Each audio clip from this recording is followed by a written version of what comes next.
എന്താണ് എൻ്റെ എൻവയോൺമെൻറ്റിനും ആ ഒരു ബിസിനസ് എങ്ങനെ. അതിൻ്റെ എക്സാമ്പിൾ പറയുകയാണെന്ന് വെച്ചാൽ പണ്ട് നമ്മളിവിടെ കൊക്കക്കോള കമ്പനി വന്ന സമയത്ത് ആ ഒരു ഏരിയയിലുള്ള ജനങ്ങൾക്ക് അവിടെ താമസിക്കാൻ ബുദ്ധിമുട്ടും ആ വാട്ടർ പൊല്യൂഷൻ അങ്ങനെയുള്ള കാര്യങ്ങളൊക്കെ ഉണ്ടായെന്ന് കേട്ടിട്ടില്ലേ.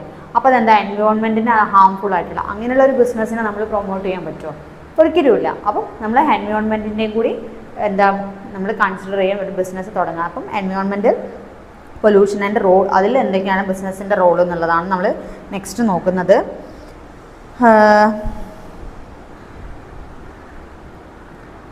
എന്തൊക്കെയാണ് അതിൽ നമ്മൾ നോക്കുന്ന ഫസ്റ്റ് എയർ പൊല്യൂഷനാണ്. എയർ പൊല്യൂഷൻ എന്ന് പറഞ്ഞാൽ ഇപ്പം നമ്മൾ പറഞ്ഞു ഒരു ബിസിനസ് സ്റ്റാർട്ട് ചെയ്യുമ്പം എന്തെങ്കിലും ഒരു കൈൻഡ് ഓഫ് ഇപ്പം എന്താ പറയുക പ്രൊഡക്ഷൻ നടക്കുന്ന ഒരു യൂണിറ്റൊക്കെ ആണെന്ന് വെച്ചാൽ ധാരാളം എയർ പുറത്തേക്ക് വരാനുള്ള ചാൻസ് ഉണ്ടാവും. അപ്പോൾ ചില അങ്ങനെയുള്ള സ്ഥലങ്ങളിൽ എന്താണ് എയർ പൊല്യൂഷൻ കൂടും. അപ്പോൾ അതിനെ കൺട്രോൾ ചെയ്തിട്ടുള്ള അല്ലെങ്കിൽ അതിനുള്ള പ്രിക്കോഷൻസ് ഒക്കെ എടുത്തിട്ട് വേണം എപ്പോഴും ഒരു ബിസിനസ് സ്റ്റാർട്ട് ചെയ്യാൻ. As we know the air we breathe contain several gases അല്ലേ, dust particles etcetera. Our body machines helps in to filtering the unwanted ones and return അല്ലേ. ഇത് ഇപ്പോൾ നമുക്ക് അങ്ങനെയുള്ളൊരു പൊല്യൂട്ടഡ് ആയിട്ടുള്ള എയറൊക്കെയാണ് പുറത്തേക്ക് വരുന്നത് വെച്ചാൽ അത് നമ്മൾ ബ്രീത്ത് ചെയ്യുന്ന സമയത്ത് നമുക്ക് ഹ്യൂമൻ ബീങ്സിനായാലും ആനിമൽസിനായാലും ബേർഡ്സിനായാലും മൊത്തം എൻവയോൺമെൻറ്റിന് എന്താണ് ഹാംഫുൾ ആണത്. അപ്പോൾ അങ്ങനെയുള്ള ബിസിനസ്സൊക്കെ സ്റ്റാർട്ട് ചെയ്യാതിരിക്കുക. അതിനൊക്കെയുള്ള സൊല്യൂഷൻസ് കണ്ടുപിടിച്ചുകൊണ്ട് വേണം ഒരു ബിസിനസ് എപ്പോഴും എന്ത് ചെയ്യുക. റെസ്പോൺസിബിലിറ്റിയാണ് ബിസിനസ്സിൻ്റെ. അതൊക്കെ കൺട്രോൾ ചെയ്തിട്ട് സ്റ്റാർട്ട് ചെയ്യുക എന്നുള്ളത്. എന്തൊക്കെയായിരിക്കും കോസസ് ഓഫ് എയർ പൊല്യൂഷന് കാരണം? Emission of fumes from vehicles അല്ലേ, വണ്ടികളിൽ നിന്ന് വരുന്ന പുക. ധാരാളം എയർ പൊല്യൂഷൻ ഉണ്ടാവുക എപ്പോഴും ധാരാളം. നമുക്കിപ്പോൾ തന്നെ അറിയാം നമുക്ക് എത്ര വെഹിക്കിൾസ് ആണ് അല്ലെങ്കിൽ എത്ര വാഹനങ്ങളാണ് നമ്മളിപ്പോൾ ഡേ ടു ഡേ ലൈഫിൽ നമ്മളിപ്പോൾ റോഡിലേക്ക് ഇറങ്ങിയാൽ പോകുന്നത്. ഈ വാഹനങ്ങളിൽ നിന്നൊക്കെ വരുന്ന പുക എവിടെയാണ് നമ്മൾ എയറിലേക്ക് പോകുന്ന സമയത്ത് അതെന്താണ് എയർ പൊല്യൂഷനാണ്. ഇതൊക്കെ നമ്മൾ ശ്വസിക്കുന്നത്. അപ്പം അതൊരു കൺട്രോളബിൾ ആവാനുള്ളതൊരു പ്രിക്കോഷൻസ് എടുക്കുക എന്നുള്ളതാണ്. അപ്പം എയർ പൊല്യൂഷൻസ്, പിന്നെ അതേപോലെ തന്നെ സ്മോക്ക് ഫ്രം ഓയിൽ റിഫൈനറീസ് അല്ലേ, ഓയിൽ ഗ്യാസസ് കമ്പനീസ് എന്നൊക്കെ വരുന്ന ഈ പുക അങ്ങനെയുള്ളതൊക്കെയാണ് എയർ പൊല്യൂഷന് കാരണമായിട്ട് വരുന്നത്. അതിൻ്റെ ഇമ്പാക്റ്റ് ഒക്കെ എന്തൊക്കെയാണെന്നുള്ളത് ഇപ്പം പ്രത്യേകിച്ച് പറയണോ അല്ലേ. എയർ പൊല്യൂഷൻ വരുന്ന സമയത്തുള്ള ഇമ്പാക്റ്റ് നമ്മൾ പറഞ്ഞ കാര്യങ്ങളൊക്കെ തന്നെ നമ്മൾ ശ്വസിക്കുന്നു. നമ്മളെ ഹ്യൂമൻ ബീങ്സിനായാലും ആനിമൽസിനായാലും ബേർഡ്സിനായാലും കുഞ്ഞു മക്കൾക്കായാലും പോലും ഇതൊക്കെ ശ്വസിക്കുന്നതോടുകൂടി എന്ത് ചെയ്യാണ് പെട്ടെന്ന് അസുഖം വന്നിട്ട് അവരെ ഇത് എന്താ പറയുക പ്രതിരോധ ശക്തി കുറയാണ് ചെയ്യുന്നത്. അപ്പോൾ അങ്ങനെയുള്ള കാര്യങ്ങൾ. ദെൻ സെക്കൻഡ് പൊല്യൂഷൻ എന്താണ്? Water pollution. വാട്ടർ പൊല്യൂഷൻ എന്ന് പറയുമ്പോൾ നമ്മൾ ഈ പ്ലാസ്റ്റിക്കുകളൊക്കെ അല്ലേ, നമ്മളിപ്പോൾ എന്തായാലും ഒരു ബിസിനസ് സ്റ്റാർട്ട് ചെയ്യുമ്പോൾ അത് ഒരുപാട് വേസ്റ്റുകൾ ഉണ്ടാവും. ഈ വേസ്റ്റൊക്കെ എന്ത് ചെയ്യും അവർ കറക്റ്റ് രീതിയിൽ അതിനെന്ത് ചെയ്യുക ഡിസോൾവ് ചെയ്യാതെ അല്ലെങ്കിൽ അതിൻ്റെ മെഷേഴ്സിൽ അത് ഡിസോൾവ് ചെയ്ത് പോവാതെ നമ്മൾ എന്ത് ചെയ്യുക വലിച്ചെറിയുക. ഭൂമിയിലേക്കായാലും വാട്ടർ പൊല്യൂഷൻ എന്ന് പറഞ്ഞാൽ വെള്ളത്തിലേക്ക് നമ്മളിപ്പോൾ പോകുന്ന സമയത്ത് തന്നെ കാണാം ഒരുപാട് പീടികളുടെ അടുത്തൊക്കെയുള്ള പഴയ ഈ പുഴകളും അല്ലെങ്കിൽ ചെറിയ ചെറിയ ഓടകളൊക്കെ കണ്ടാൽ തന്നെ അറിയാം അതിലേക്കൊക്കെ എന്താണ് പ്ലാസ്റ്റിക് വന്ന് കൂടിക്കിടക്കുക. അപ്പം നമ്മൾ ഓരോരുത്തരും ഒരു ബിസിനസ് എന്ന് പറയുന്ന ഒരു ബിസിനസ് യൂണിറ്റ് മാത്രമല്ല ഓരോ വ്യക്തികളായാലും എന്താണ് അത് എറിയാതിരിക്കുക എന്നുള്ളതാണ്. അതിനുള്ള കറക്റ്റ് അത് എവിടെയാണോ അതിനെ നമുക്ക് കളയാൻ വേണ്ടിയിട്ട് ഉള്ള ഇതുള്ളത് അവിടെ കൊണ്ടുവച്ച് കളയാന്നുള്ളതാണ്. പക്ഷെ നമ്മൾ ആരും ഇത് ചെയ്യാറില്ല, നേരെ എടുത്തെറിയുന്നു. അപ്പം വാട്ടർ പൊല്യൂഷൻ എന്ന് പറഞ്ഞാൽ ഈ വെള്ളത്തിലേക്ക് ഈ പ്ലാസ്റ്റിക് എന്ന് പറഞ്ഞാൽ കാരണം ഒരിക്കലും അത് എത്ര കാലം കഴിഞ്ഞാലും അത് അവിടെ കിടക്കുക എന്നല്ലാതെ അതിനൊരു നിർജ്ജലീകരണം സംഭവിക്കുന്നില്ല. അത് ഭൂമിയായിട്ടോ വാട്ടറായിട്ടോ ഒന്നുമായിട്ട് അതെന്താവും മെൽറ്റ് ആവുന്നില്ല. അപ്പോൾ അത് അങ്ങനെ നിൽക്കും, അതിങ്ങനെ കൂടി വരും. അപ്പോൾ അതാണ് വാട്ടർ പൊല്യൂഷൻ എന്ന് പറഞ്ഞാൽ വെള്ളത്തിലേക്ക് വരുന്ന ഗാർബേജസ് കൊണ്ട് ഉണ്ടാവുന്നതാണ്. ദെൻ എന്താണ്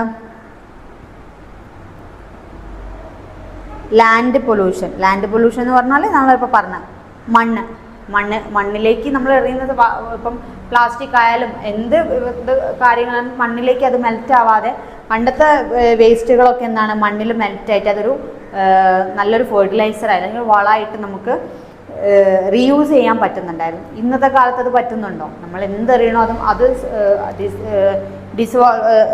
അതായത് മണ്ണിലേക്ക് മെൽറ്റ് ആവാതെ അത് അങ്ങനെ തന്നെ കിടക്കുക ചെയ്യുന്നത്. അപ്പോൾ അതിൽ വരുന്ന എഫക്റ്റൊക്കെയാണ് ലാൻഡ് പൊല്യൂഷനിലായിട്ട് വരുന്നത്. അതിൻ്റെ കുറേ കാരണങ്ങളൊക്കെയാണ്. അപ്പം ഇത്രയും കാര്യങ്ങളാണ് എന്തിലുള്ളത് ഈ ഒരു ചാപ്റ്ററിൽ നമുക്ക് കവർ ചെയ്ത് പോകാനുള്ളത്. അതായത് പൊല്യൂഷൻസിനെ കുറിച്ചും അതിൻ്റെ ബിസിനസ്സിൻ്റെ ഒബ്ജക്റ്റീവ്സ് എന്താണെന്നും മീനിങ് എന്താണെന്നും എക്കണോമിക് ഹ്യൂമൻ ആക്ടിവിറ്റിയിൽ വരുന്ന കാര്യങ്ങൾ എന്തൊക്കെയാണ് നമ്മൾ ഇപ്പം നോക്കിയിട്ട് പോയത്. ഓക്കെ, ദെൻ നെക്സ്റ്റ് നമുക്ക് നോക്കാനുള്ളത് എന്താണ്, ഇൻഡസ്ട്രി ആൻഡ് കൊമേഴ്സ് എന്ന് പറഞ്ഞ second unit chapter, industry and commerce.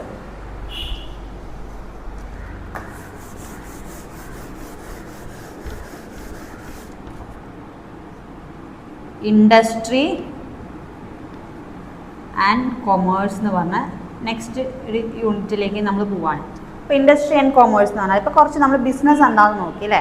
ഇപ്പോൾ ബിസിനസ്സിൽ എന്തൊക്കെയാണ് കാര്യങ്ങൾ, എന്താണ് ബിസിനസ്, എന്താണ് അതിൻ്റെ ഉദ്ദേശം, അതിൽ ആ ബിസിനസ് എന്തിനോടൊക്കെ നീതി പുലർത്തണം, എങ്ങനെയാണെന്നുള്ള കാര്യങ്ങളൊക്കെയാണ് ഇപ്പം നമ്മൾ പറഞ്ഞു പോയത്.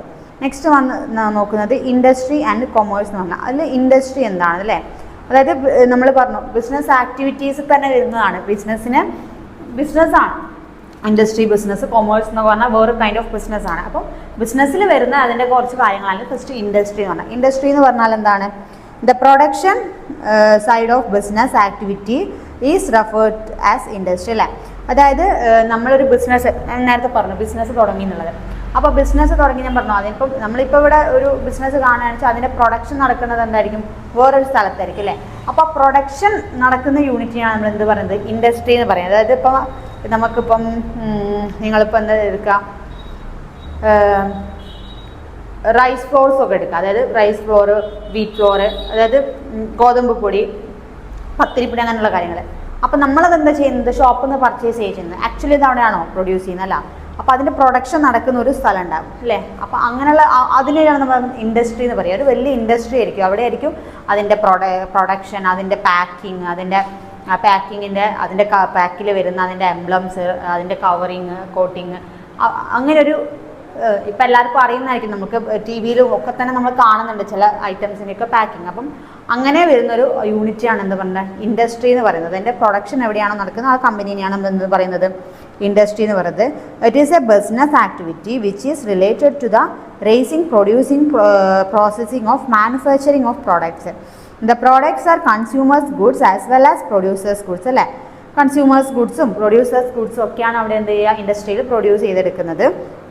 ഒരു വലിയൊരു ബിഗ് യൂണിറ്റ് തന്നെയായിരിക്കും ഇൻഡസ്ട്രി എന്ന് പറയുന്നത്.